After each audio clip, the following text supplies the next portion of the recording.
Hey, how's it going? My name's Alex, and today we're going to be looking at the space I just leased. Wait, what is this? That thing isn't even connected. Why is that even in my face?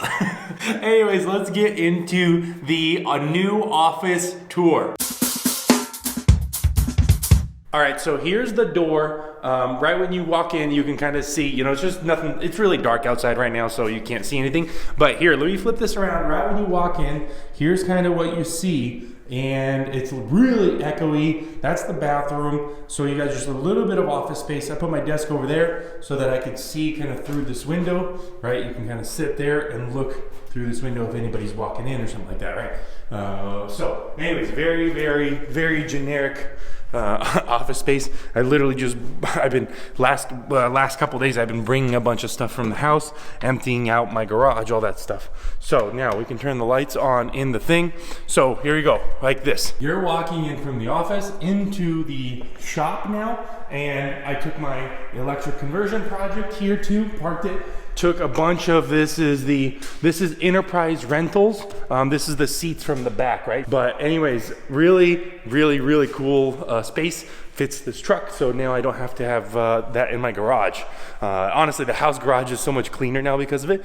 But yeah, just a bunch of, I literally loaded up my truck with all the stuff. I just drove, I ratcheted this truck onto my the white trailer, the load trail, and yeah, and then I made sure I really tied down the hood because there's no latch obviously, so it's like I really wanted to make sure the hood doesn't open on the freeway when we're going down it. So anyways, this truck is here. I'm gonna have probably like a shelf of some sort that I'm gonna have to build out and whatnot. And unfortunately, even though it's really dark, we can take a look, but unfortunately, I don't think there's gonna be enough room for me to back in just because like right here, this parking lot right here, see that car? So this is only like 20 feet and then that spot is like 20 feet. So that's only 40 feet from the wall to the curb. 40 feet. Well, my deck is 40 foot and my trailer is 48 overall, and with my truck it's 65 overall. So I definitely don't think I'll be able to swing in my gooseneck in here.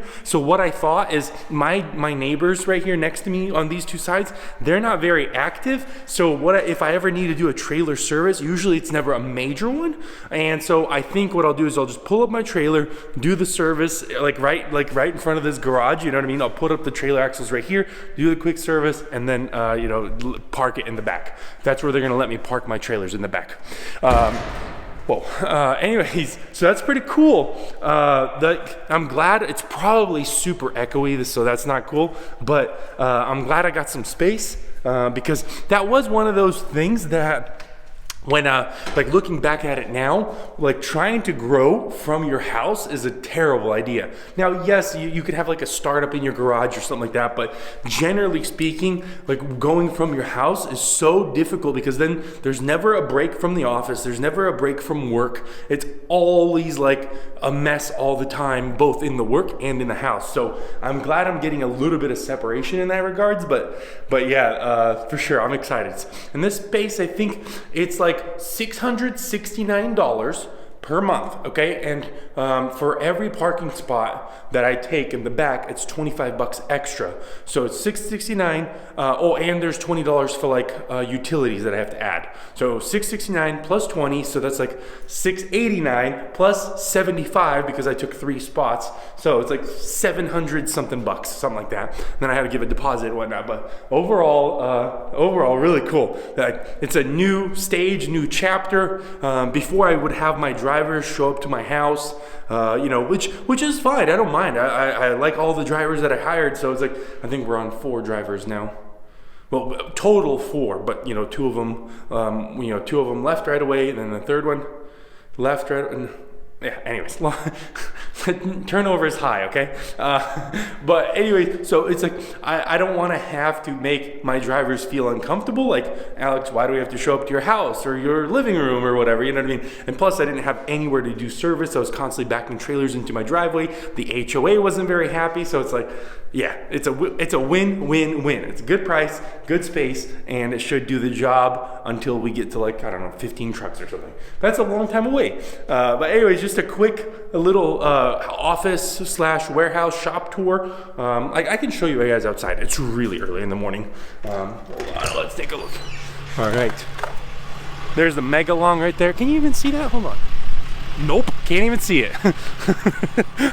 Okay, let's take a look. Here's my trailer. I think you can see, yeah, there's the reflective tape. So this is my 16GN. It's doing great, no issues here. I do need to do a service on it, but that's about it. But yeah, here's the red Dodge. Can you see it? Yeah. Here. So I just got to get really close. So the red Dodge and the white Load Trail, that's the combination right now the driver is running. Those are going to be, that's getting replaced, both of those. I just got confirmation from Enterprise. They did finally get me one Dodge to replace this one, because this one, if you recall in my previous videos, the driver, the Ford broke down and they gave him this red truck that was a lease return instead, just so that I have a truck. So that was really cool of Enterprise to give me a truck, so at least they have something. But it's a problem because now it's like at 80,000 miles. Also, actually, I ordered 2 more 16GNs and both of them have showed up. And if you're on like Facebook or on Instagram, you'll see that I've been posting pictures over there. So go follow me there if you want it first. It just takes me a while to do a video, you know what I mean? But the wide Load Trail is gonna be for sale.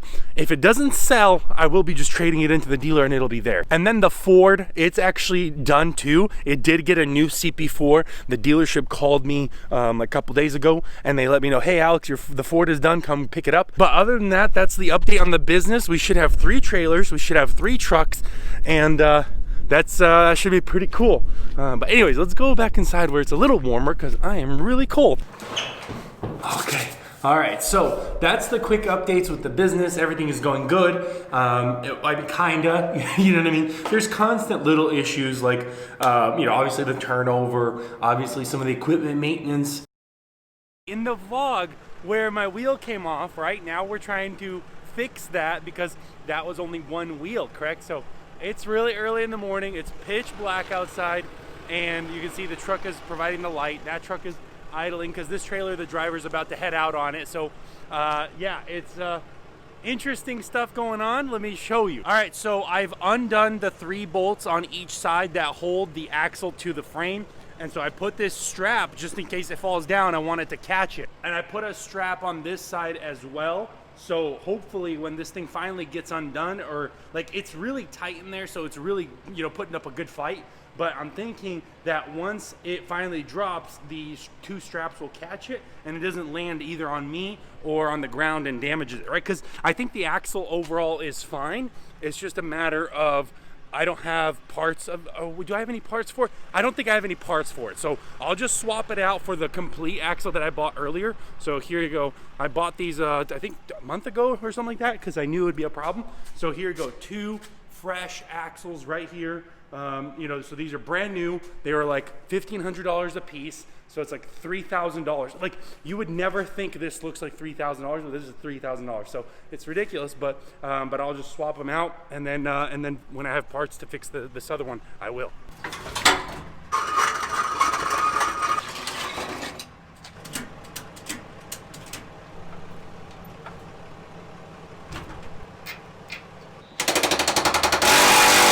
All right, look at that, it's done. Well, not really done, but because I still got to switch it to grease, and I got to tighten up the bolts. The battery on my drill is dead.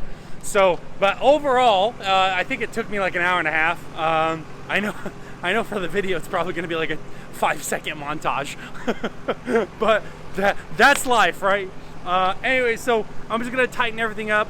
My other battery's on charge, so it should be done, and then let's see what else in store. Oh, we got to go to the truck stop, make sure the lights work, brakes work, after the grease, of course.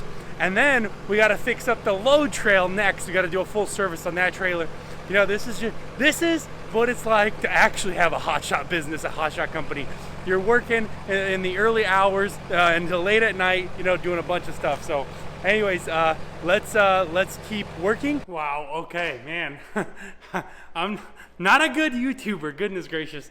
I just got in this workflow. I just got in this let's get her done, you know, because I got to hit the road, driver has to hit the road.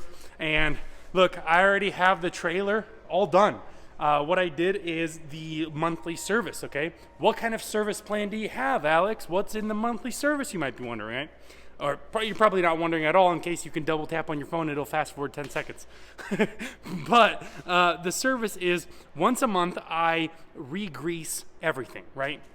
Now, the reason I can't just pump in some grease like if they were grease axles, because I don't have that little Zerk fitting on the end. Because these are technically oil axles, they don't have it, right? And so I can't just pop off my dust cap and grease it with a thing, whatever this thing, a grease gun, goodness gracious, this grease gun. So I can't just pop it off and grease it like that, unfortunately. So what I do is I just take the drum off, I take the seal on the back off, and then I put the, so if the bearing looks bad, then I might replace the bearing. If the seal looks bad, I might replace the seal.